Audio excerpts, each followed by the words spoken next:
Histoire. Il était une fois un garçon qui vivait en Europe et il aidait son petit frère pour payer ses études. Il a payé les études. Le petit frère a terminé. Il est licencié en droit. Je prends le droit comme exemple. J'aurais pu prendre un autre exemple. Mais il continue toujours à lui demander de l'argent. Lui dit, mais dis, tu as fini tes études, tu me demandes de l'argent, ça va aller jusqu'à quand? Et l'autre qui dit, monsieur, dans ces pays, on termine, il n'y a pas de boulot. Alors le type, il vient, et il constate que c'était difficile. Mais alors, un jour, quelqu'un vient dire à notre brave licencié, j'ai entendu qu'on engage aux zoo. Il dit, pardon? On engage aux zoo. Tu pourrais postuler aussi. Il dit, mais je suis licencié en droit, qu'est-ce que j'irai faire aux zoo? Ah, on ne le sait jamais. Peut-être qu'ils ont besoin de quelqu'un dans l'administration. Essaye toujours. Il essaye et on l'engage. Et il demande au patron, en quoi va consister mon travail? Le patron lui dit, quand tu viendras lundi, on va te le dire.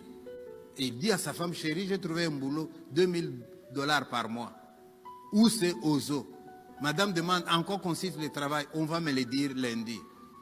Lundi, il met son costume et sa cravate. Il arrive.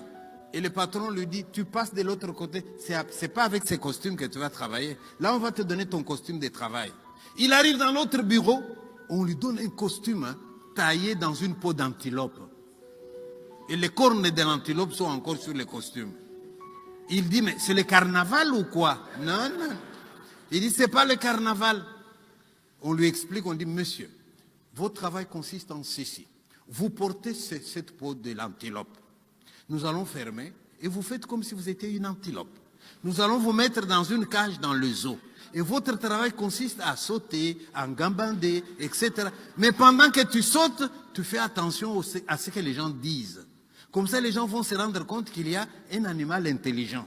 Ils vont en parler partout. Et les gens viendront nombreux pour voir l'antilope intelligente. Or, pour entrer, ils payent. Ça va nous faire beaucoup d'argent et nous, on te donne que 2000 balles.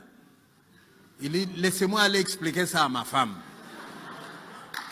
Il rentre à la maison, il explique à la femme, chérie, toutes ces études que je fais, on me demande d'aller jouer l'antilope au zoo. Et la femme qui lui dit, chérie, j'ai le choix. Un mari universitaire qui crève de faim. Moi, je crève de faim et mes enfants crèvent de faim. Alors qu'il a une licence. Et un mari qui a une licence, qui saute au zoo comme une antilope, mais qui m'apporte $2000. Chérie, va sauter.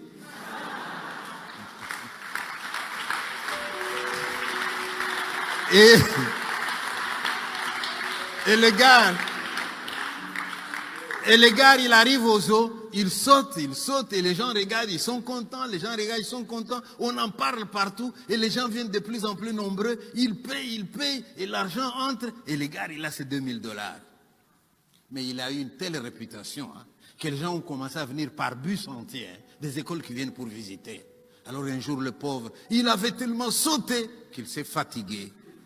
Maintenant qu'il était fatigué, il s'est assoupi et il s'est endormi. Pendant qu'il dort, le soigneur vient pour nettoyer la cage. Il les trouve endormis. Mais comme il avait un grand respect pour les animaux, il s'est dit, je ne vais pas les déranger. Alors avec beaucoup de précautions, il les prend. Il les dépose dans la cage d'à côté. Ah, je n'ai encore rien dit, hein. Je n'ai encore rien dit. Il les dépose dans la cage d'à côté. Et alors il vient, il nettoie. Mais quand il a fini de nettoyer, au lieu de remettre notre ami dans sa cage, il oublie et il s'en va. Le seau à côté, le balai de l'autre en sifflotant, il s'en va. Et pendant qu'il s'en va, notre ami se réveille. Il regarde à côté de lui, à 2 mètres, un lion qui dormait là. Il dit, mon Dieu, je comprends, les $2000, c'était pour me donner à manger au lion. Mon Dieu, toutes ces études que j'ai faites. Ma pauvre chérie, mes enfants, je vais mourir aujourd'hui mangé par un lion. Et il voit le type qui s'en va. Mais mettez-vous à sa place, il a bien envie de l'appeler pour dire, viens ouvrir. Mais s'il crie, le lion va se réveiller. Hein. Alors, le type ne regarde pas derrière. Et il a tremblé, il a transpiré. Un moment, il allait s'évanouir. Mais juste au moment où il va s'évanouir, le lion se réveille. Et le regarde.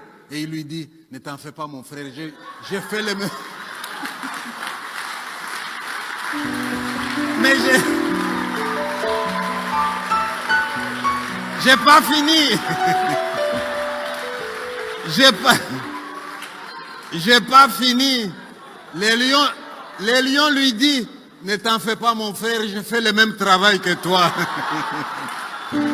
Il lui dit, même l'hippopotame que tu vois là-bas, c'est un docteur en médecine. La girafe que tu vois là-bas, c'est un géographe.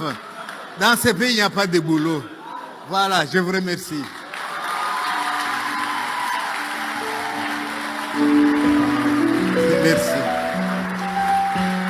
Merci. Merci.